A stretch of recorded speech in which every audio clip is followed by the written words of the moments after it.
சிறுவயதில் கேட்ட தென்கட்சி சுவாமிநாதன் ஐயா அவர்களின் சிந்தனையை தூண்டும் நகைச்சுவை கதைகளை இந்த பதிவில் பார்க்கலாம். ஊர்ல ஒரு சித்தர் இருந்தார், சூஃபி சித்தர். அவர் ஞானம் பெற்ற ஒரு சித்தர். ஒரு நாள் அந்த நாட்டு மன்னன் அவரை பார்க்கறதுக்காக வந்தான். என்ன வேணும் உனக்குன்னு கேட்டார். நான் கடவுளை பார்க்கணும், அதுக்கு நீங்க தான் உதவி பண்ணணும் அப்படின்னா அவன். சித்தர் கொஞ்சம் யோசனை பண்ணார். சரி, போயிட்டு நாளைக்கு வாடினார். அதே மாதிரி மன்னன் போயிட்டு அடுத்த நாள் வந்தான். இங்க நீ என்னோட ஒரு வாரம் தங்கியிருக்க வேண்டியிருக்கும்னார். சரின்னா ஒரு பிச்சை பாத்திரத்தை தூக்கி கையில கொடுத்தார். அவனுக்கு ஒன்றும் புரியல, இருந்தாலும் வாங்கிட்டான். வாங்கிட்டு இதை என்ன செய்யணும் அப்படின்னு கேட்டான். இதை ஒன்றும் செய்ய வேணாம், இதை எடுத்துக்கிட்டு பக்கத்துல உள்ள கிராமங்களுக்கு போ, வீடு வீடா பிச்சை எடுத்துக்கிட்டு வா.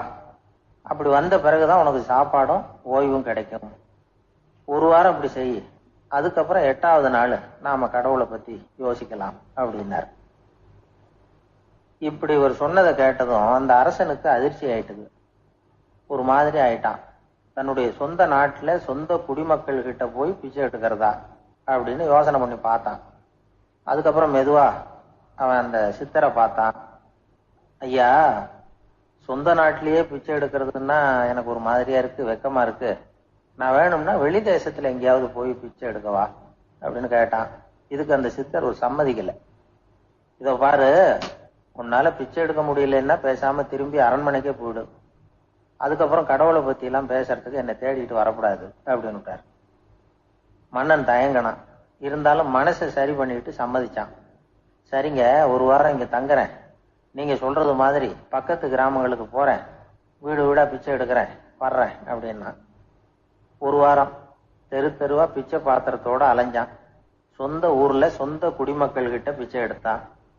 7 நாள் முடிஞ்சது. 8வது நாள் அந்த சித்தர் மன்னனை கூப்பிட்டார். இப்படி வாழ்னார், வந்தான். இனிமே நீ கடவுளை பத்தி என்கிட்ட கேட்கலாம்னார். இனிமே கேட்கறதுக்கு ஒண்ணுமே இல்லை சுவாமின்னா இவன். ஒரு வார காலம் பிச்சை எடுத்த பிறகுதான் கடவுளை காண முடியும் அப்படின்னு நான் கனவு கூட காணவில்லைன்னா. அப்படின்னா நீ பிச்சை எடுத்த காலத்துல அப்படி என்னதான் நடந்தது அப்படின்னு கேட்டார் அவரு. சுவாமி, ஒரு வார காலம் பிச்சை எடுத்ததுல என்னுடைய ஆணவம் அழிஞ்சுட்டுது. அது இப்ப இருக்கிற இடமே தெரியல. இப்ப அதை காணவே காணோம். பிச்சைக்காரனா இருந்தப்போ பெற்றதை மன்னனாக இருக்கும் போது பெற முடியாதுங்கிறத புரிஞ்சுக்கிட்டேன் அப்படின்னா மன்னன். அடக்கம் பிறந்தவுடன் தெய்வீக கதவுகள் திறந்து கொள்ளுகின்றன அப்படிங்கிறார் ஓஷோ. நம்மால் ஒருத்தன் ஆணவம் அழியணுங்கிறதுக்காக ஒரு திருவோட்டை எடுத்துக்கிட்டு தெரு தெருவா பிச்சை எடுக்க ஆரம்பிச்சான். என்ன, தெய்வீக கதவுகள் திறந்துதா அப்படின்னு கேட்டார் ஒருத்தர். தெய்வீக கதவு திறக்கிறதுக்கு முன்னாடியே எங்க வீட்டு கதவு சாத்திக்கிட்டுதுன்னா. என்னடா சொல்றேன்னார். இனிமே வீட்டுக்குள்ளேயே வர வேணாம், இதையே தொழிலா வச்சுக்கோ அப்படின்னு எங்க வீட்டுல சொல்லிவிட்டாங்க சார் அப்படின்னா. ஒரு நண்பர், சினிமா படம் தயாரிக்கிறவர், அவர்கிட்ட ஒரு நாள் பேசிக்கிட்டு இருந்தேன். அது எப்படி சார், நீங்க எடுக்கிற எந்த படமும் கையை கடிக்காத அளவுக்கு எடுத்துடுறீங்களே, அது எப்படின்னு கேட்டேன்.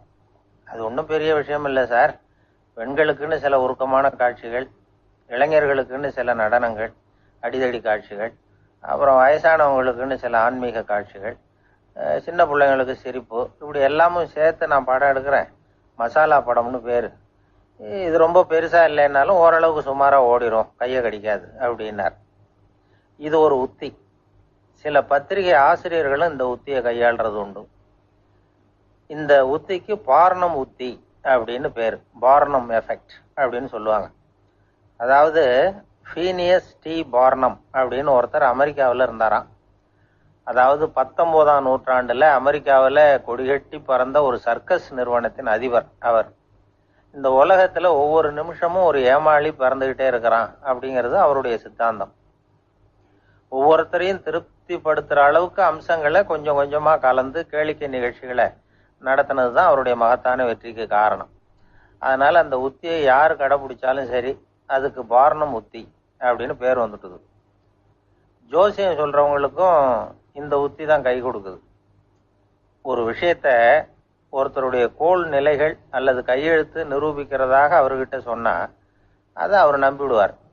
ஆனா அந்த விஷயம் நல்லதா இருக்கணும், நேர்மையானதா இருக்கணும், அதாவது பாசிட்டிவா இருக்கணும்.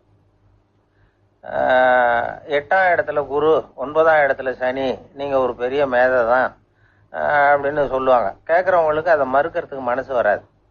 அப்படி சொல்லும் பொழுது கூடவே என்ன கொஞ்சம் முன்கோபம் அதிகமாக இருக்கும், இருந்தாலும் அது உடனே மறைஞ்சிரும் அப்படின்னு சில அற்ப விஷயங்களையும் சொன்னாலும் அதையும் சரிதான்னு சொல்லி ஒத்துக்குவாங்க.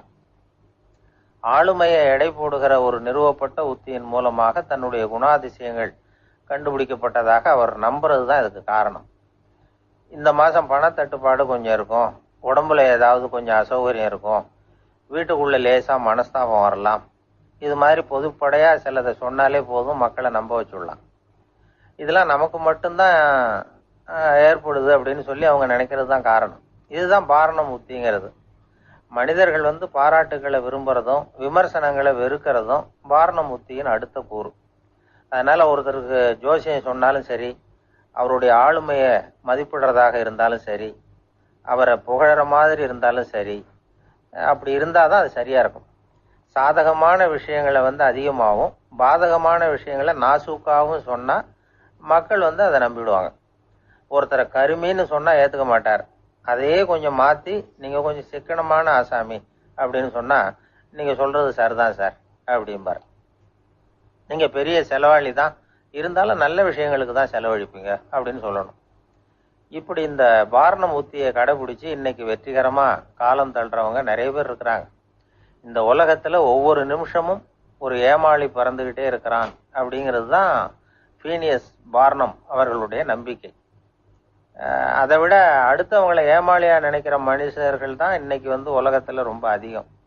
ஒருத்தர் தன்னுடைய மேல் அதிகாரிகிட்ட போய், ஐயா ஒரு நாள் லீவு வேணும், என் தங்கச்சிக்கு கல்யாணம் அப்படின்னார். அவரு பார்த்தார், ஒரு 10 நிமிஷம் வெளியில இருங்கன்னார். 10 நிமிஷம் கழிச்சு கூப்பிட்டார், இதை பாருங்க நீங்க சொல்றது பொய், இப்போ உங்க தங்கச்சிக்கு போன் பண்ணேன், அவங்க தனக்கு 2 வருஷத்துக்கு முன்னாடியே கல்யாணம் ஆயிட்டதாக சொல்றாங்க அப்படின்னார். உடனே இவரு சொன்னார், சார் இப்போ நீங்க சொல்றதும் பொய்யாதான் இருக்கணும், ஏன்னா நிஜமா எனக்கு ஒரு தங்கச்சியே கிடையாது அப்படின்னார். தானத்துல சிறந்தது எது அப்படின்னு ஒரு கேள்வியை கேட்டு, தானத்துல சிறந்தது நிதானம் அப்படின்னு அதுக்கு ஒரு பதிலும் சொல்றவங்க உண்டு. நிதானம் ரொம்ப அவசியம், அதுவும் இன்றைய உலகத்துக்கு ரொம்ப அவசியம். இன்னைக்கு உலகம் ரொம்ப பரபரப்பா போய்கிட்டு இருக்குது. பொறுமையா இருக்கணும்னு நினைக்கிறவங்களால கூட அப்படி இருக்க முடியறதில்ல. பொறுமையை சோதிக்கிறது மாதிரி பல சம்பவங்கள், அதையெல்லாம் சந்திச்சே தீர வேண்டி இருக்குது. எங்க போனாலும் கியூல நிக்க வேண்டி இருக்குது, எங்க போனாலும் காத்துக்கிட்டு இருக்க வேண்டி இருக்கு. ஆபீஸ்லயோ வீட்லயோ கூட நீங்க நிதானமா பொறுமையா நடந்துக்க தெரியலன்னா உங்களுக்கு சிடுமூஞ்சி, முசுடு இப்படிலாம் பேர் வச்சிருவாங்க. அது உங்களுக்கு தேவையா? சரி, வாழ்க்கையில பொறுமைசாலின்னு பேர் வாங்கறதுக்கு என்ன வழி? முதல் பாயிண்ட், நீங்க நினைக்கிறது, எதிர்பார்க்கறது, செய்யறது எல்லாமே 100% கரெக்டா நடக்கணும்னு ஆசைப்படக்கூடாது. எதுவா இருந்தாலும் அதுல ஓரளவுக்கு தவறு நடக்கலாம் அப்படிங்கறத எதிர்பார்த்தே இருக்கணும். ஓரளவுக்கு அதை அனுமதிக்கணும். ஒரு நண்பரை 6 மணிக்கு ஒரு இடத்துக்கு வர சொல்லி இருக்கிறீங்க, 6 மணிக்கு அவர் வரல, உடனே பொறுமை இழந்து நடந்துக்க கூடாது. ஒரு 10 நிமிஷம் டிலே ஆகலாம். ஒரு வர்ற வழியில பஸ்ஸு கூட ஏதாவது டிராஃபிக்ல மாட்டிருக்கலாம். அதெல்லாம் எதிர்பார்த்தே கொஞ்சம் காத்திருக்கிறதுல ஒன்றும் தப்பு இல்லை. சில சமயம் டிலே ஆகிறது கூட நல்லதா முடியும். ஒரு பஸ்ஸை தவற விட்டுட்டு, ஐயோ கொஞ்சம் ஒரு 2 நிமிஷம் முன்னாடி வந்திருந்தா பிடிச்சிருக்கலாமே அப்படின்னு தவிச்சுக்கிட்டு இருப்பாங்க சில பேர். அடுத்தபடியா வர்ற பஸ் நேரடியா நீங்க போக வேண்டிய இடத்துக்கே கொண்டு போய் விடுற பஸ்ஸா கூட இருக்கலாம். அது உங்களுக்கு முன்னாடி தெரியாதுல்ல. சில நெருக்கடியான சூழ்நிலைகளை தமாஷா எடுத்துக்கிறதுக்கு பழகிக்கணும். சில இடங்களுக்கு போறப்ப காத்திருக்கிறதுக்கு நம்ம மனசை தயார்படுத்திக்கிட்டே போகணும். ஒரு ரயிலுக்கோ பஸ்ஸுக்கோ அல்லது விமானத்துக்கோ கப்பல் பிரயாணத்துக்கோ போறப்போ அங்க போய் நீங்க மணிக்கணக்கில் கூட காத்துக்கிட்டு தான் இருக்கணும். புறப்படுற நேரம் கூட மாறலாம். நீங்க போய் சேர்ந்ததும் அது உடனே புறப்படணும்னு கட்டாயமா என்ன? அது மாதிரி சமயத்துல படிக்கிறதுக்குன்னு சில சுவாரஸ்யமான புத்தகங்களையும் கையில் எடுத்துக்கலாம். உங்களை சுத்தி எவ்வளவோ சுவாரஸ்யமான சம்பவங்கள் நடந்துகிட்டு இருக்குது இல்ல, அதையெல்லாம் வேடிக்கை பாருங்க. எதுக்காக காத்துக்கிட்டு இருக்கிறோமோ அந்த காரியத்துல உண்மையாவே நமக்கு ஒரு அக்கறை இருந்தா நமக்கு போர் அடிக்காது. சில கோயில்கள்ல பார்த்திருப்பீங்க, தரிசனத்துக்காக பக்தர்கள் நாள் கணக்குல காத்துக்கிட்டு இருப்பாங்க. அவங்க எல்லாம் அழுத்துக்கிறது இல்லை. ஆண்டவனை தரிசிக்கணுங்கிற உண்மையான அக்கறை இருக்கிறதுனால அவங்களுக்கு போர் அடிக்கிறது இல்லை. ஆனா சில சினிமா தியேட்டர்ல கூட பார்க்கலாமே, சினிமா கியூ கூட அப்படிதான். சாயந்தரம் 6 மணி ஆட்டத்துக்கு காலம்பரம் 6 மணிக்கே போய் கூட காத்துக்கிட்டு இருப்பாங்க. அவங்களுக்கெல்லாம் போர் அடிக்காது, படம் பார்க்குற ஆர்வம். இன்னொரு முக்கியமான விஷயத்த நாம் பழக்கப்படுத்திக்கணும். லிவ் ஃபார் தி மூமெண்ட் அப்படிங்கிறாங்க நிபுணர்கள். ரொம்ப பேர் எப்படின்னா அடுத்தபடியாக நடக்க போகிற விஷயத்திலேயே கவனமாக இருப்பாங்க. அந்த நினைப்புலேயே இந்த நிமிஷத்தை பொறுமை இல்லாமல் கழிப்பாங்க. ஒருத்தர் இருக்கார், அவர் எப்படின்னா ஆஃபீஸ் முடியறதுக்குள்ளேயே சார் 5 மணிக்கெல்லாம் ரெடியாக இருங்க, நாம் அந்த ஹோட்டலில் போய் டிஃபன் சாப்பிட்ணும் அப்படின்னு 4 மணிலேருந்து சொல்லிகிட்டு இருப்பார். 4:55 பரபரப்பாக ஓடி வருவார். 2 பேரும் புறப்படுவோம், ஹோட்டலுக்கு போவோம், சாப்பிட்டுக்கிட்டு இருப்போம். அப்படி சாப்பிட்டுட்டு இருக்கிறப்ப சார் சாப்பிட்டு முடிச்சது நேராக ஒரு ஜவுளி கடைக்கு போகிறோம் அப்படிம்பார். பரபரக்க சாப்பிட்டு முடிப்பார், புறப்படுவார். ஜவுளி கடையில் அவசரமாக சீக்கிரம் பில் போடுங்க சார், சினிமாவுக்கு நேரம் ஆகிடும்பார். சினிமா தியேட்டரில் உட்காந்து அடுத்தபடியாக எங்கே டின்னர் சாப்பிட்றதுன்னு யோசனை பண்ணிகிட்டு இருப்பார். ராத்திரி படுக்கையில் விழுந்ததுக்கு அப்புறமும் நாளைக்கு காலையில் எழுந்திரிச்சதும் அதை பண்ணணும் இதை பண்ணணும்னு திட்டம் போட்டுக்கிட்டே இருப்பார். அதாவது எப்பவும் அடுத்த நிமிஷம், அடுத்த நாள், அடுத்த வாரம், அடுத்த வருஷம், இதுதான் அவங்க சிந்தனை. இந்த நிமிஷம் என்ஜாய்மெண்ட்டை அவங்க இழந்துடுறாங்களாம். அதனால்தான் வாழ்நாள் பூரா பொறுமையின்மை, அவஸ்தை, அல்லல். அதனால நாம எல்லாரும் வாழ்க்கையில நிதானமா இருக்கிறதுக்கு கத்துக்கணுமோ. அதுக்காக இந்த நிதானத்துக்கு வேற விதமான அர்த்தம் பண்ணிக்க கூடாது. ஒருத்தர் அப்படித்தான் ஒரு தடவை அவருடைய குதிரை காணாம போயிட்டுதான். அதுக்காக அவர் கவலைப்படல, நிம்மதியா இருந்தார், சந்தோஷமா இருந்தார். என்ன சார் இது, உங்க குதிரை திருட்டு போயிட்டுதுங்கிறீங்க, நீங்க கவலைப்படாம இருக்கிறீங்களே அப்படின்னு கேட்டாங்களாம். அதுக்கு அவர் சொல்லியிருக்கார், நல்ல வேலை சார், கட்டி இருந்த குதிரை காணாம போயிருக்குது. நான் அது மேல உட்கார்ந்துருக்கிற சமயம் அது காணாம போயிருந்ததுன்னா, திருட்டு போயிருந்ததுன்னா நானும் சேர்ந்துல காணாம போயிருப்பேன் அப்படின்னாராம். எவ்வளவு நிதானமான ஆள் பாருங்க. நம்பிக்கை இல்லைன்னா இந்த உலகத்துல நாம நடமாடவே முடியாது. அவநம்பிக்கையோட இருந்துகிட்டு இருந்தா என்னைக்கும் அவஸ்தை தான். நாம நம்புறது நடக்குதோ இல்லையோ அது வேற விஷயம். ஆனா எதையும் நம்பிதான் நாம அடி வைக்க வேண்டியிருக்கு. வேற ஒண்ணும் வேணாம், ஒரு லாட்டரி சீட்டு வாங்குறோம், அது எங்க நமக்கு விழப்போகுது அப்படிங்கிற அவநம்பிக்கையோடவா வாங்குறோம்? பரிசு நமக்கு தான் அப்படிங்கிற நம்பிக்கை உள்ளூர இருக்கிறதுனால தான் அதை வாங்குறோம். இருந்தாலும் முடிவு வேற மாதிரி ஆயிடுது. அதுக்காக மனசு சோர்ந்து போறதில்ல, அடுத்த மாசமும் சீட்டு வாங்குறோம். இந்த நம்பிக்கை தான் மனித வாழ்க்கைக்கு ஆதாரம். ஒரு கடையில போய் டீ சாப்பிடுறீங்க, அந்த டீ நல்ல டீ தானா, அதுல விஷம் கலந்துருக்குமா அப்படிங்கிற சந்தேகம் வந்துட்டுதுன்னு வச்சுங்க. அதுக்கப்புறம் அதை எப்படி நீங்க சாப்பிட முடியும்? நம்பிதான் சாப்பிடணும். ரயில் ஒழுங்கா போய் சேருங்கிற நம்பிக்கை இருக்கிறதுனால தான் அதுல ஏறி உட்காடுறோம். லெட்டர் ஒழுங்கா போய் சேருங்கிற நம்பிக்கை இருக்கிறதுனால தான் பெட்டியில போடுறோம். சரி, நம்ம கதையெல்லாம் நம்மளோட இருக்கட்டும். மனித நம்பிக்கை எந்த அளவுக்கு உறுதியாகவும் அறிவுபூர்வமாகவும் இருக்கணுங்கிறதுக்கு அலெக்சாண்டர் வாழ்க்கையில நடந்த ஒரு சம்பவத்தை உதாரணமா சொல்லலாம்.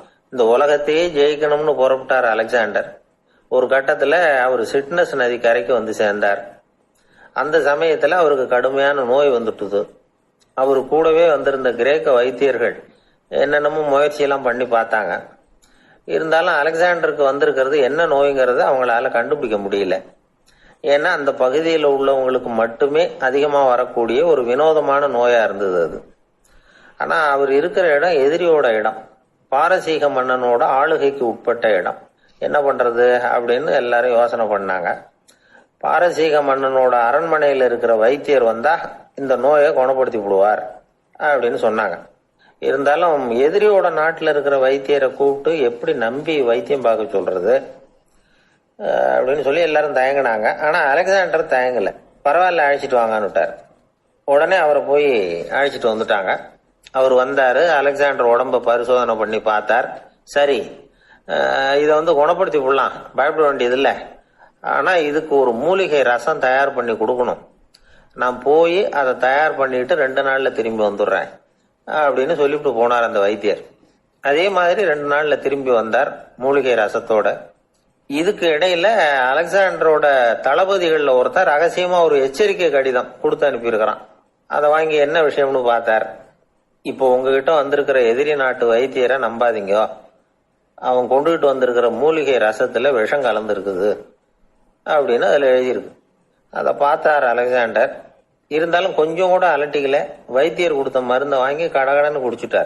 குடிச்சுட்டு அதுக்கப்புறம் அந்த கடிதத்துல இருந்த விஷயத்தை அந்த சிறுவயதில் கேட்ட வைத்தியர் தரிச்சு தென்கட்சி போயிட்டார். சுவாமிநாதன் தன் மேல ஐயா அலெக்சாண்டர் அவர்களின் வச்சிருக்கிற சிந்தனையை நம்பிக்கையை பார்த்து தூண்டும் நகைச்சுவை ரொம்ப கதைகளை வியப்பு. இந்த பதிவில் பார்க்கலாம். வைத்தியர் உண்மையிலேயே நல்ல மருந்து தான் கொண்டுட்டு வந்து கொடுத்துருக்கிறார். அதுல விஷம்லாம் எதுவும் கலக்கல. அதுக்கப்புறம் அலெக்சாண்டர் அந்த வைத்தியரை பார்த்து சொன்னாராம், நம்பிக்கைங்கிற அச்சாணியை ஆதாரமா வச்சுக்கிட்டு தான் இந்த உலகம் சுத்திக்கிட்டு இருக்குது. எனக்கு எதிரியா இருந்தாலும் பாரசீக மன்னர் ரொம்ப பெரியவர். அப்பேற்பட்ட மன்னருடைய அரண்மனை வைத்தியர் தொழில் நேர்மை இல்லாதவரா இருக்க முடியாது, இருக்க மாட்டார். அப்படி இருந்தா அவரை அரண்மனை வைத்தியரா வச்சிருக்கவே மாட்டாங்க அப்படின்னு நம்பினேன். என்னுடைய நம்பிக்கை வீண் போகல அப்படின்னாராம். இதுதான் மானுட நம்பிக்கைங்கிறது. இந்த காலத்திலயும் இது மாதிரி இந்த மானுட நம்பிக்கையை ரொம்பவும் சாமர்த்தியமா கையாளுகிற கெட்டிக்காரங்க சில பேர் இருக்கிறாங்க. இந்த காலத்து குரு, அவருக்கு ஒரு சிஷ்யன். குரு முன்னாடி அந்த சிஷ்யன் ரொம்ப பணிவா நின்னு, குருவே உங்க கையால விஷத்தை கொடுத்தாலும் அதை வாங்கி மடமடன்னு குடிச்சிருவேன் அப்படின்னா. உன்னுடைய குரு பக்தியை மெச்சினேன் அப்படின்னார் குரு. அதுக்கு அந்த சிஷ்யன், அப்படி இல்ல குருவே, உங்ககிட்ட சிஷ்யனா இருக்கிறத விட உங்க கையால விஷத்தை வாங்கி குடிச்சு விடுறது ரொம்ப நல்லது, அதனாலதான் அப்படி சொன்னேன் அப்படி. ஒரு ஊர்ல ஒருத்தர் இருந்தான். ஏதோ ஒரு சின்ன அலுவலகத்துல வேலை பார்த்துக்கிட்டு இருந்தான். ரொம்ப ஏழை. வர்ற கொஞ்சம் வருமானத்தை வச்சு வாழ்க்கையை ஓட்டிக்கிட்டு இருந்தான். ஒரு நாள் தெரு வழியா அவன் நடந்து வந்துகிட்டு இருக்கிறான். தெருவுல ஒரு காசு கிடந்தது. அதை பார்த்துட்டான். அது குனிஞ்சு எடுத்தான். அது ஒரு பழங்கால காசு. அந்த காசு நடுவுல ஒரு துளை இருந்தது. அதாவது துளையிட்ட நாணயம். பழங்காலத்துல புழக்கத்துல இருந்த ஒரு நாணயம் அது. துளையிட்ட நாணயம் கிடைச்சதுன்னா ரொம்ப நல்லது, அது அதிர்ஷ்டம் அப்படின்னு ஒரு நம்பிக்கை உண்டு. இவன் கையில் அது கிடைச்சதும் ரொம்ப சந்தோஷப்பட்டான். இனிமே என்னுடைய கஷ்டம்லாம் தீரப்போகுது, அதிர்ஷ்டம் என்னை தேடி வரும், நான் பணக்காரன் ஆயிடுவேன் அப்படின்னு சொல்லிட்டு அந்த காசை தன்னுடைய கோட்டு பையில பத்திரமா போட்டு வச்சுக்கிட்டான். அடிக்கடி அதை தொட்டு பார்த்துக்கிறது உண்டு, வெளியில எடுக்க மாட்டான். இப்படியே கொஞ்ச காலம் ஆச்சு. அதுக்கப்புறம் என்னாச்சு தெரியுமா? நிஜமாவே அதிர்ஷ்டம் அவனை தேடி வர ஆரம்பிச்சுட்டுது. செல்வம் குவிஞ்சுது. பணம், பதவி, புகழ் எல்லாம் சேர்ந்தது. சமூகத்துல அவன் ஒரு பெரிய மனுஷன் ஆயிட்டான். எல்லாரும் அவனை பாராட்டினாங்க. அவன் எதை தொட்டாலும் வெற்றி, எல்லாம் அந்த காசோட மகிமை அப்படின்னு அவன் மனசுக்குள்ள நினைச்சுக்கிட்டான். தினமும் காலையில அந்த கோட்டை போட்டுக்கிட்டு தான் வெளியில கிளம்புவான். புறப்படுறதுக்கு முன்னாடி கோட்டு பாக்கெட்டை தொட்டு பார்த்துக்குவான், உள்ள காசு இருக்கா அப்படிங்கிறத உறுதிப்படுத்திக்குவான். அதுக்கப்புறம் தான் வெளியில கிளம்புவான். இப்படியே பல வருஷம் ஓடி போச்சு.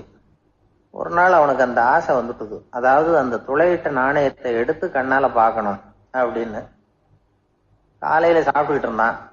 அப்போ தன்னுடைய மனைவி கிட்ட சொன்னான், ரொம்ப நாளைக்கு அப்புறம் என்னுடைய அந்த நாணயத்தை இன்னைக்கு வெளியில எடுத்து பார்க்க போறேன்னா. என்னத்துக்கு அது, இப்ப அதை பார்க்க வேணாமே அப்படின்னு மெதுவா இழுத்தாங்க அந்த அம்மா. இல்ல இல்ல, நான் பார்த்தே தீரணும் அப்படின்னு அவன் தன்னுடைய சட்டை பைக்குள்ள கையை விட்டான். உள்ள இருந்த நாணயத்தை வெளியில எடுத்தான். பார்த்தா அவனுக்கு ஆச்சரியமா போச்சு. அந்த நாணயத்துல தொலையே இல்லை. என்ன ஆச்சு அப்படின்னு சொல்லி அவன் ரொம்ப குழம்பி போயிட்டான். இப்ப அந்த அம்மா சொன்னாங்க, நான் தான் ஒரு நாள் உங்க கோட்டு ரொம்பவும் தூசியா இருக்கேன்னு சொல்லி அதை ஜன்னலுக்கு வெளியில உதறினேன். உள்ள இருந்த அந்த காசு அப்ப எனக்கு தெரியாது, ஞாபகத்துல இல்லை. அது தெருவில் விழுந்துட்டது போல இருக்கு. அதுக்கப்புறம் எவ்வளவோ தேடி பார்த்தேன், கிடைக்கல. அதுக்குள்ள அதை யாரோ எடுத்துட்டு போயிட்டாங்க போல இருக்கு. அது இல்லைங்கிறது உங்களுக்கு தெரிஞ்சா வருத்தமா இருக்குமேங்கிறதுக்காக நான் தான் வேற ஒரு நாணயத்தை எடுத்து சட்டை பைக்குள்ள வச்சுட்டேன் அப்படின்னு விவரத்தை சொன்னாங்க அந்த அம்மா. இது எப்ப நடந்ததுன்னு கேட்டான். உங்களுக்கு அந்த காசு கிடைச்சதே அன்னைக்கு மறுநாளே இது நடந்து போச்சு அப்படின்னாங்களாம். இத கொஞ்சம் யோசனை பண்ணி பாருங்க. அவனுக்கு அதிர்ஷ்டத்தை கொடுத்தது அந்த நாணயம் இல்லை, அவனுடைய நம்பிக்கை, அதாவது தன்னம்பிக்கை. அதுதான் வேலை செஞ்சிருக்கு. இதுல இருந்து நாம தெரிஞ்சுக்க வேண்டியது என்னன்னா, வாழ்க்கையில முன்னேற நினைக்கிறவங்களுக்கு தன்னம்பிக்கை ரொம்ப முக்கியம். அது இல்லைன்னா முன்னேற முடியாது. ஒருத்தன் சொன்னானா, நான் எப்பவுமே என்னதான் சார் நம்புவேன், மத்தவங்கள நம்ப மாட்டேன். நேற்றுக்கு பாருங்க, திடீர்னு 10 பேர் என்ன அடிக்க வந்துட்டாங்க, நான் ஒருத்தனாவே அதை சமாளிச்சேன் அப்படின்றான் ரொம்ப பெருமையா. அது எப்படின்னு கேட்டாங்களாம். ஒரே ஓட்டமா அங்க இருந்து ஓடி வந்துட்டேன் அப்படின்னா. ஒரு ஊர்ல ஒருத்தர் இருந்தார், ரொம்ப நல்லவர். யாருக்காவது ஏதாவது கொடுத்துக்கிட்டே இருப்பார், கொடையாளி. தினமும் யாராவது ஒருத்தருக்கு ஏதாவது கொடுக்கலன்னா அவருக்கு தூக்கம் வராது, அப்படி ஒரு பழக்கம். அது மட்டும் இல்ல, அவர் கொடுக்கறது அடுத்தவங்களுக்கு தெரியாது, அவ்வளவு ரகசியமா அதை கொடுப்பார். வலது கை கொடுக்கறது இடது கைக்கு தெரியக்கூடாதுன்னு சொல்லுவாங்கல்ல, அது மாதிரி அவர். ஒரு நாள் ராத்திரி அவர் ஏற்கனவே தயாரா கட்டி வச்சிருந்த பணம் முடிச்ச கையில எடுத்துக்கிட்டு வீட்டை விட்டு வெளியில வந்தார். தெருவில் இறங்கி நடந்தார். இன்னைக்கு யாருக்கு தர்மம் செய்யறது அப்படின்னு யோசனை பண்ணிட்டு இருட்டில் நடந்து வந்துகிட்டு இருக்கிறார். யாரோ ஒருத்தர் எதிரில் வர்றது மாதிரி தெரிஞ்சது. உடனே அவர் கிட்ட போனார். தன்கிட்ட இருந்த பணம் முடிச்ச அவசரமா அவர் கையில திணிச்சுட்டு திரும்பி வந்துட்டார். அப்பாடா, ஒரு வழியா யாருக்கும் தெரியாம இன்னைக்கு தர்மம் பண்ணியாச்சு அப்படிங்கிற மகிழ்ச்சி, மன நிறைவு அவர் முகத்துல. நிம்மதியா தூங்கினாரு. அப்புறம் எழுந்திரிச்சார். மறுநாள் காலையில ஊரு பூரா ஒரே பேச்சு. என்ன பேச்சுன்னா, நேத்து ராத்திரி ஒரு திருடன் கையில யாரோ பணத்தை கொடுத்துட்டு போயிருக்கிறாங்க அப்படின்னு எல்லாரும் பேசிட்டு இருக்கிறாங்க. இத கேள்விப்பட்டதும் அந்த பெரியவருக்கு ரொம்ப வருத்தமா போச்சு. அடடா, போயும் ஒரு திருடனுக்கா உதவி பண்ணிருக்கிறோம், பிரயோஜனம் இல்லாம போட்டுது அப்படின்னு நினைச்சார். சரி, இன்னைக்கும் யாருக்காவது உதவி பண்ணணும் அப்படின்னு முடிவு பண்ணினார். ராத்திரி நேரம் வந்தது. இவர் வழக்கம் போல தெருவில் இறங்கி நடந்தார். கையில பணம் முடிச்சு. எதிரில் ஒரு பெண் உருவம் மங்கலா தெரிஞ்சது. இவர் உடனே அந்த பெண் கிட்ட பணத்தை கொடுத்துட்டு திருப்தியா திரும்பி வந்துட்டார். மறுநாள் காலையில ஊரு பூரா என்ன பேசிக்கிட்டாங்க தெரியுமா? நேத்து ராத்திரி நெறி தவறி நடக்கிற ஒரு பெண்ணின் கையில யாரோ வச்சுட்டு போயிருக்கிறாங்க அப்படின்னு எல்லாரும் பேசிக்கிறாங்க. அடடா, இன்னைக்கும் தவறுதலா நடந்து போச்சு அப்படின்னு ஒரு வருத்தப்பட்டார். இருக்கட்டும், இன்னைக்கும் ஏதாவது தர்மம் பண்ணுவோம் அப்படின்னு நினைச்சுக்கிட்டாரு. 3வது நாள் ராத்திரியும் புறப்பட்டார். இப்பவும் எதிரில் ஒருத்தர் வந்தார். இவர் பணத்தை கொடுத்தார், திரும்பி வந்துட்டார். மறுநாள் மக்கள் என்ன பேசிக்கிட்டாங்கன்னா, நேத்து ராத்திரி ஒரு செல்வந்தர் கையில யாரோ பணத்தை கொடுத்துட்டு போயிருக்கிறாங்க அப்படின்னு பேசிக்கிட்டாங்களாம்.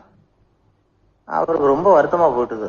என்ன இது, தினம் இப்படி ஆகிட்டு இருக்குதே அப்படின்னு நினைச்சுக்கிட்டே படுத்து தூங்கினார். அன்னைக்கு ராத்திரி ஒரு கனவு. அந்த கனவுல இறைவன் வந்து சொன்னாராம், இதோ பாருப்பா, நீ கொடுத்த தர்மம் வீணா போயிடல.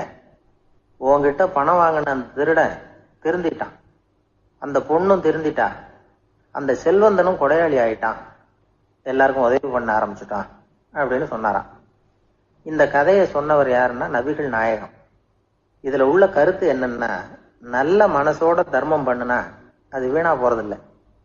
இன்னொரு கருத்து, தர்மம் வந்து தன்னை மட்டுமல்ல அடுத்தவங்களையும் தீமையிலிருந்து காப்பாற்றும். இதுதான் நாம புரிஞ்சுக்க வேண்டியது.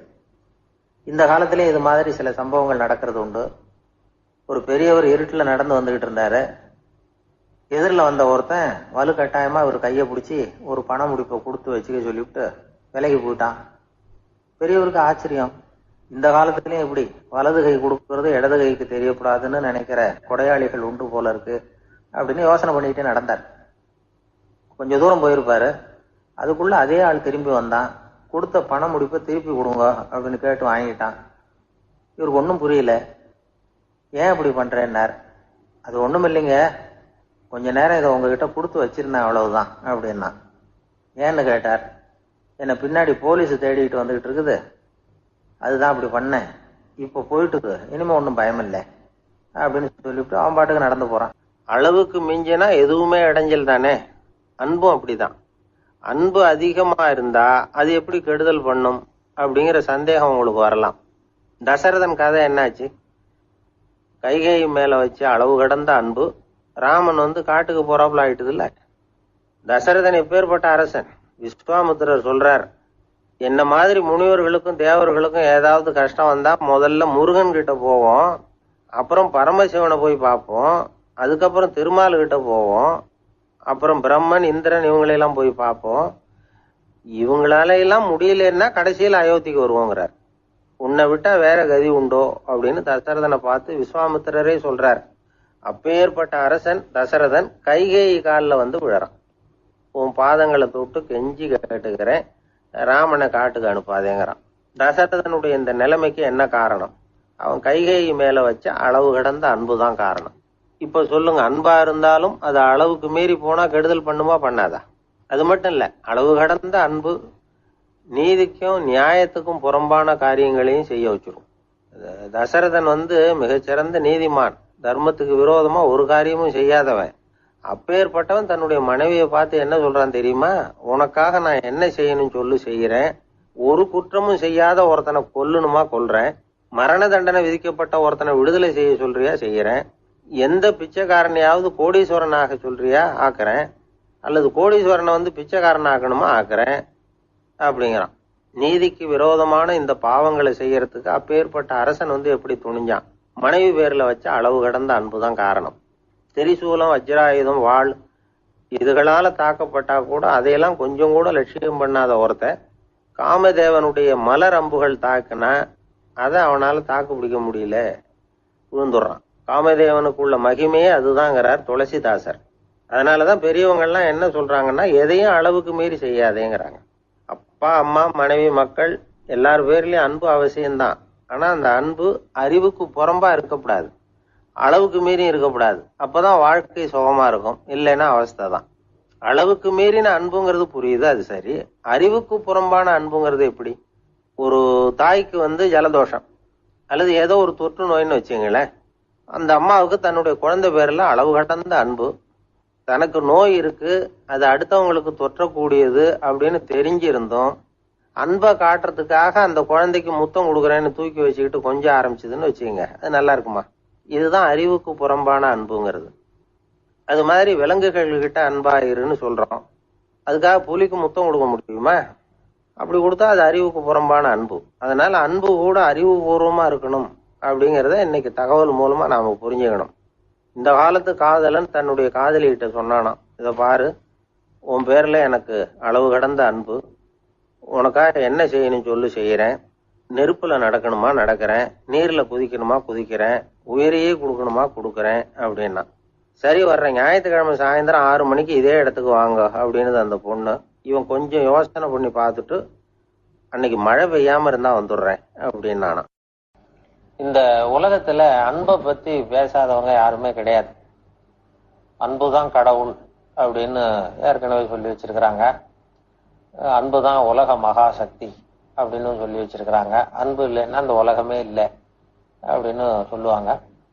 காதலர்கள் பார்த்தீங்கன்னா அன்பே ஆறுயிரே அப்படின்னு தான் காதல் கடிதங்கள் எழுதுறது வழக்கம்.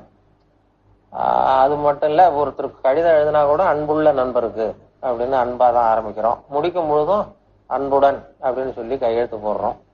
இப்படி அன்புங்கிறது நம்ம வாழ்க்கையில அடிக்கடி அந்த வார்த்தையும் உபயோகப்பட்டுக்கிட்டு இருக்கு, அதை பத்தி பேசிட்டு இருக்கிறோம்.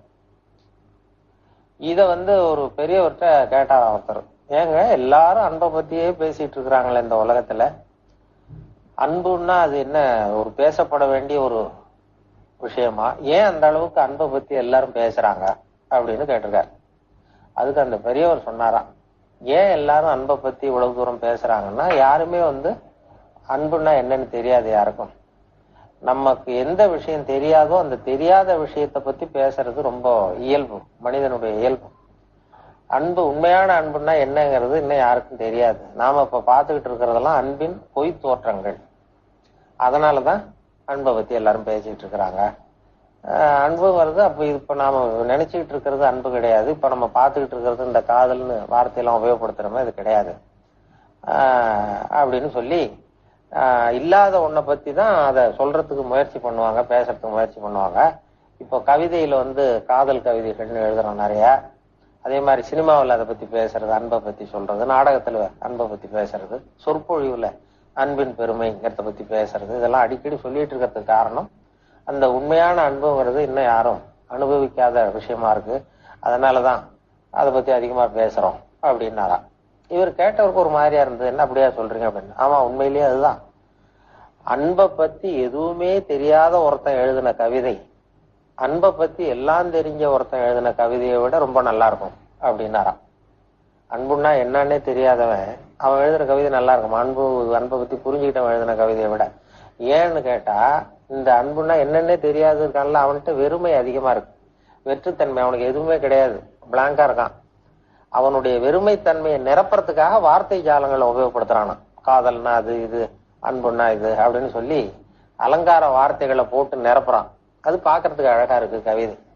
அதனால ஒருத்தன் அழகா ரொம்ப காதலை பத்தி பிரமாதமா கவிதை எழுதினான்னா அவனுக்கு காதலை பத்தி எதுவும் தெரியலன்னு அர்த்தம். நல்லா தெரிஞ்சும் அதை பத்தி நிறைய வார்த்தைகள், அலங்கார வார்த்தைகளை சிறு போட வேண்டிய வயதில் அவசியம் கேட்ட இருக்காது அப்படின்னு அந்த தென்கட்சி பெரியவர்களுக்கு சுவாமிநாதன் ஐயா ஒரு விளக்கம். அவர்களின் அது கொஞ்சம் வேடிக்கையா சிந்தனையை கூட இருக்கலாம். தூண்டும் அப்படி ஒரு நகைச்சுவை கொடுத்தாராம். கதைகளை இந்த இப்ப பதிவில் நாம பார்க்கலாம். ஒருத்தரை நேசிக்கிறோம்னு வைங்க, அந்த நேசிக்கப்படுகிறவர் நெருங்கி வந்துட்டாருன்னா அந்த நேசம் செத்து போடுமா.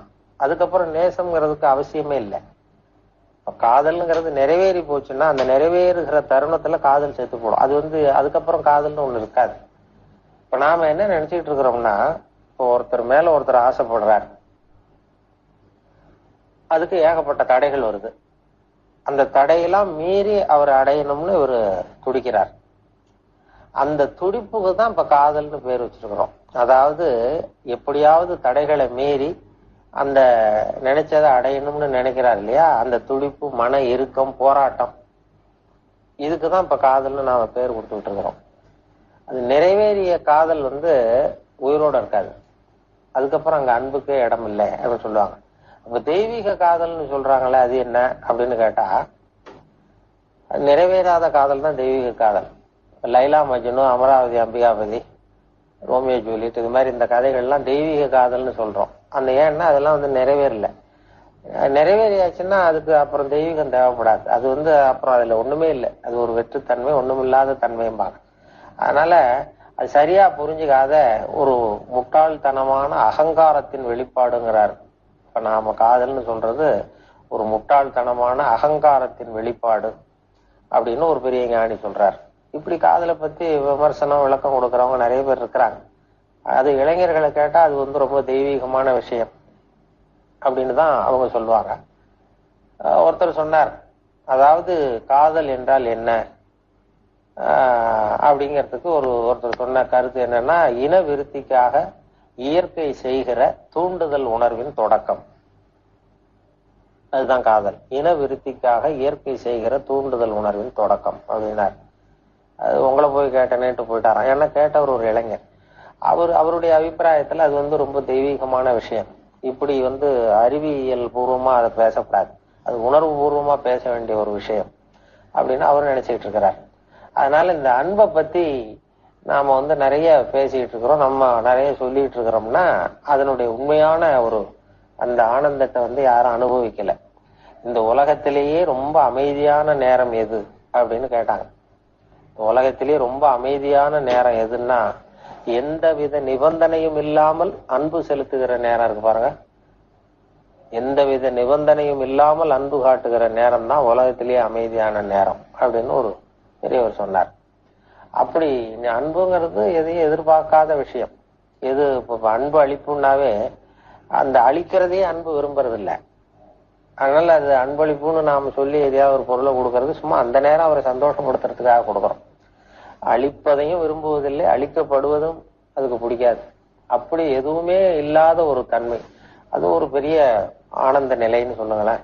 அதுதான் அன்பு, அதுதான் காதல். அந்த உண்மையான காதல் புரிகிற வரைக்கும் அதை பத்தி நிறைய பேசிக்கிட்டு இருப்போம், எழுதிட்டு இருப்போம், கவிதை எழுதுவோம், நாடகம் எழுதுவோம், சினிமா பண்ணுவோம், எல்லாம் அதை பத்தி நிறைய பேசிட்டு இருப்போம். ஏன்னா இல்லாத, நம்ம அனுபவிக்காத விஷயத்த பத்தி எழுதுறது தான் ரொம்ப ரொம்ப சுவாரஸ்யமா இருக்கும். அதனால அதை பண்ணிக்கிட்டு இருக்கிறோம் அப்படின்னு சில சிந்தனையாளர்கள் சொல்றாங்க. அதனால அந்த உண்மையான அன்புன்னா என்ன அப்படிங்கிற ஒரு அபிப்பிராயம் எல்லாருக்கும் வரணும். அந்த எதையும் எதிர்பாராத ஒரு தன்மை. அன்பு தான் கடவுள்னு சொல்றவங்களே பெரியவங்க என்ன சொல்றாங்கன்னா, அன்பு வேற கடவுள் வேறன்னு சொல்றவங்க புத்தி இல்லாதவன். அன்பும் சிவமும் இரண்டு என்பார் அறிவிலார். அன்பே சிவமாவது யாரும் அறிகிறார், அன்பே சிவமாவது யாரும் அறிந்த பின் அன்பே சிவமாய் அமர்ந்திருப்பாரே. அன்பு வேற, சிவம் வேற, கடவுள் வேறன்னு நினைக்கிற புத்தி இல்லாதவன். இதுதான் அதுங்கிறது யாருக்கும் தெரியல. இதுதான் அதுன்னு தெரிஞ்சுட்டுதுன்னா ரெண்டும் ஒன்னாவே ஆயிடும். இங்க அன்பே சிவமாய் அமர்ந்திருப்பாருன்னு சொல்லி திருமூலர் சொல்லுவார். அது மாதிரி இந்த அன்புங்கிற விஷயம் யாரும் சுலபமாக தொட முடியாத ஒரு விஷயம், அனுபவிக்காத விஷயம். அந்த அனுபவம் எல்லாருக்கும் கிடைக்க வேண்டும் அப்படிங்கிறது தான் ஒரு பெரிய முக்கியமான விருப்பம், வேண்டுதல். வயிறு பசிக்குதேங்கிறது சிலரோட கவலை, வயிறு பசிக்க மாட்டேங்குதே அப்படிங்கிறது சில பேரோட கவலை. ரெண்டு விதமான கவலைக்கும் வயிறு தான் காரணமா இருக்குது. வயிறு பசிச்சதுன்னா அது இயற்கை, வயிறு பசிக்கலைன்னா அது வியாதி. ஆனா பசியையும் நாம பசிப்பிணி அப்படின்னு தான் சொல்லுவோம். என்ன காரணம்? வியாதியை போக்க வேண்டியது எவ்வளவு முக்கியமோ அதை விட முக்கியம் பசியை போக்க வேண்டியது. ஒரு சமுதாயத்துல பசிப்புணியே இருக்கக்கூடாது. அதுதான் நல்ல சமுதாயம். பசியை போக்கணும்னா சாப்பாடு போடணும், பசியின்மையை போக்கணும்னா வைத்தியம் தான் பண்ணணும். இது சம்பந்தமா எவ்வளவோ ஆராய்ச்சிகள் நடக்குது, நிறைய மருந்து கண்டுபிடிச்சிருக்கிறாங்க. நம்ம உடம்புல பசியை தூண்டக்கூடிய பகுதி எது, இதை முதல்ல தெரிஞ்சுக்கணும் இல்லையா? நாம சாப்பிடுற ஆகாரம் செரிக்கிறதுக்கு எது காரணம் தெரியுமா? நம்ம மூளையோட பின்பகுதி தான் அதுக்கு காரணமா இருக்குதாம். மூளையின் பின்பகுதியில நரம்பு செல்களால் ஆன 2 வகையான ஆரக்சின்கள் தான் பசியை உண்டாக்குது அப்படின்னு கண்டுபிடிச்சிருக்கிறாங்க. 2 ஆய்வாளர்கள் இதை கண்டுபிடிச்சிருக்காங்க. அவங்க 2 பேரும் டெக்சாஸ் பல்கலைக்கழகத்துல ஹார்வர்டு ஹட்ஸ் மருத்துவ கல்வி நிலையத்துல பணிபுரியறவங்களாம். உண்பது தேவைங்கிறது உணரப்படும் போது மூளையின் அந்த குறிப்பிட்ட பகுதி ஆரக்சின் அப்படிங்கிற ஹார்மோன்களை சுரக்கும். அது பசி உணர்வை தூண்டும் அப்படிங்கிறது தான் அந்த ஆய்வாளர்களின் கண்டுபிடிப்பு. இந்த ஆரக்சின் வேற சில உயிரினங்கள்லயும் உண்டு. இப்ப எலிகள்ல கூட இது இருக்குது. அதனால எலிகளை வச்சு இது சம்பந்தமா ஆராய்ச்சி பண்ணாங்க. எலிகள் உடம்புல ஆரக்சினை செலுத்தி பார்த்தாங்க. உடனே என்னாச்சு தெரியுமா? அந்த எலியெல்லாம் பசியால துடிக்க ஆரம்பிச்சுட்டுது. எதையாவது தின்னு பசியை தீர்த்தா போதுங்கிற அளவுக்கு அந்த எலிகள்லாம் அல்லாட ஆரம்பிச்சுட்டுது. இயல்பா சாதாரணமா அந்த எலிகள் எவ்வளவு சாப்பிடுமோ அது மாதிரி 8 முதல் 10 மடங்கு அதிகமான ஆகாரத்தை 1 மணி நேரத்துக்குள்ள சாப்பிட்டு தீர்த்துட்டுதான். சில எலிகளின் மூளையில இந்த ஆரக்சின் அளவை கட்டுப்படுத்தி பார்த்துருக்குறாங்க. உடனே என்னாச்சு தெரியுமா? அதெல்லாம் சாப்பாட்டை கண்டா முகத்தை திருப்பிட்டு போக ஆரம்பிச்சுட்டுதான். அந்த எலிகளுக்கு பசி எடுக்கலையா. இந்த ஆராய்ச்சியின் அடிப்படையில பசி எடுக்காமல் இருக்கிற மனிதர்களுக்கும் பசியை தூண்ட முடியும் அப்படின்னு சொல்லி ஆராய்ச்சியாளர்கள் தெரிவிச்சிருக்கிறாங்க. ஆக ஆரக்சின் தான் பசிக்கு காரணம்ங்கிறது தெரிஞ்சு போச்சு. சரி, இந்த ஆரக்சின் அப்படின்னா என்ன? அது ஒரு கிரேக்க சொல். அதுக்கு பசின்னு அர்த்தம். நம்ம ஆளுங்களுக்கெல்லாம் பசியை தூண்டுறதுக்கு மருந்து தேவையில்லை, பசியை குறைக்கிறதுக்கு தான் மருந்து தேவை. ஒரு அம்மா டாக்டரை தேடி வந்தாங்களாம். டாக்டர், எங்க வீட்டுக்காரருக்கு திடீர்னு அகோர பசி, நிறைய சமைச்சு போடுறேன், அவ்வளவையும் சாப்பிட்டுட்டு கீழே கிடக்கிற குப்பை கூலங்களையும் எடுத்து சாப்பிட ஆரம்பிச்சுடுறார், என்னன்னு கவனிச்சு பாருங்க அப்படின்னாங்களாம். எவ்வளவு நாளா அப்படி இருக்குதுன்னு கேட்டிருக்காரு டாக்டர். 1 வாரமா அப்படி இருக்குதுன்னாங்களாம். இவ்வளவு நாளா ஏன் சும்மா இருந்தீங்க? ஆரம்பத்திலேயே இங்க அழைச்சிட்டு வர வேண்டியது தானே அப்படின்னாராம் டாக்டர். அது ஒண்ணுமில்ல டாக்டர், வீடு பூரா சுத்தமாகட்டுமேன்னு பார்த்துக்கிட்டு இருந்தேன் அப்படின்னாங்களாம் அந்த அம்மா. ஒரு தீக்குச்சி தீப்பெட்டியை பார்த்து கேட்டுதான், நாம 2 பேரும் தானே உரசிக்கிறோம், ஆனா நான் மட்டும் தீ பிடிச்சி எரிஞ்சு போறேன், நீ அப்படியே இருக்கிறியே அப்படின்னு தான். அதுக்கு தீப்பெட்டி சொல்லி இருக்குது, உனக்கு தலையில கணம் இருக்கு அதனால அழிஞ்சு போற அப்படின்னு தான். எப்படி இருக்கு பாருங்க இந்த பதில். தலையில கணம் உள்ளவங்க யாருமே சரியா இருக்க முடியாது. எவ்வளவு பெரியவங்களா இருந்தாலும் சரி,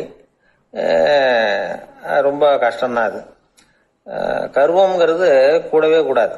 இதை விளக்கறதுக்கு மகான் ஒருத்தர் ஒரு சம்பவத்தை சொல்றார்.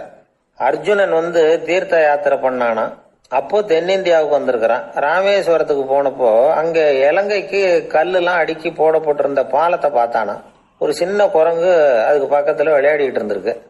அதை பார்த்துட்டு அர்ஜுனன் சிரிச்சிருக்கான். ஏன் சிரிக்கிறேன்னு கேட்டிருக்கு அந்த குரங்கு.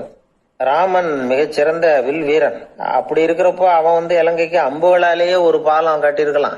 அதை விட்டுட்டு போயும் உன்ன மாதிரி குரங்குகளை துணையா வச்சுக்கிட்டு இப்படி ஒரு கருங்கல் பாலத்தை கட்டியிருக்கிறானே அப்படின்னு நானா.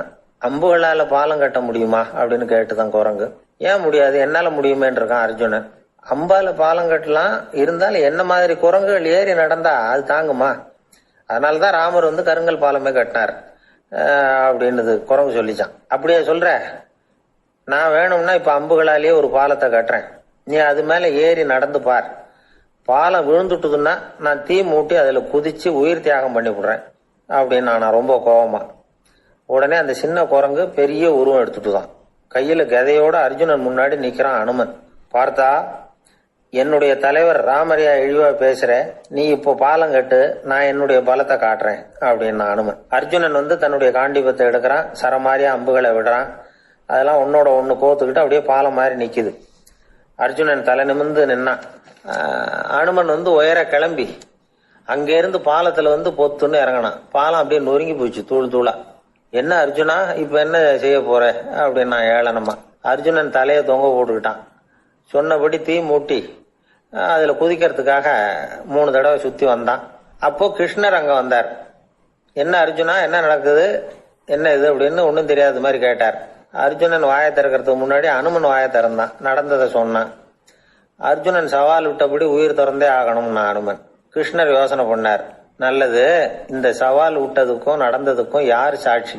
பெரிய ஒருத்தரை சாட்சியா வச்சுக்கிட்டல்லவா நீங்க இந்த போட்டியை நடத்தி இருக்கணும் அப்படின்னார். அதனால என்ன, இப்ப மறுபடியும் அந்த போட்டியை நடத்திவிட்டா போச்சு, என்னால் அந்த அம்பு பாலத்தை நொறுக்க முடியாதா அப்படின்னு அனுமன். சரி, இப்ப மறுபடியும் அது நடக்கட்டும்னார் கிருஷ்ணர். அர்ஜுனன் அம்பு பாலம் அமைச்சான். அனுமன் ஏறி குதிச்சான். பாலம் அசைஞ்சு கொடுக்கவே இல்லை, அவ்வளவு உறுதியா இருக்கு. இப்ப அனுமன் தலையை குனிஞ்சுக்கிட்டான். அர்ஜுனன் நன்றியோட நிமிர்ந்து பார்த்தான்.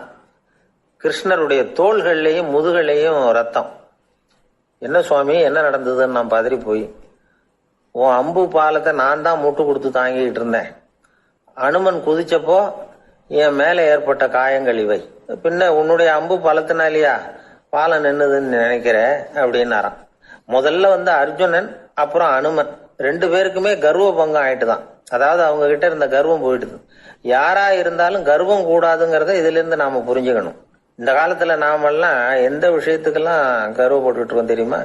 2 பெண்கள் தங்களுடைய கணவன்மார்களை பத்தி ரொம்ப பெருமையா பேசிக்கிட்டாங்களாம். அதுல ஒரு அம்மா சொல்லியிருக்கு, என் வீட்டுக்காரர்கிட்ட எந்த சப்ஜெக்ட் கொடுத்தாலும் சரி அந்த விஷயத்த பத்தி அழகா 1 மணி நேரம் பேசுவார் அப்படின்னாங்களாம்.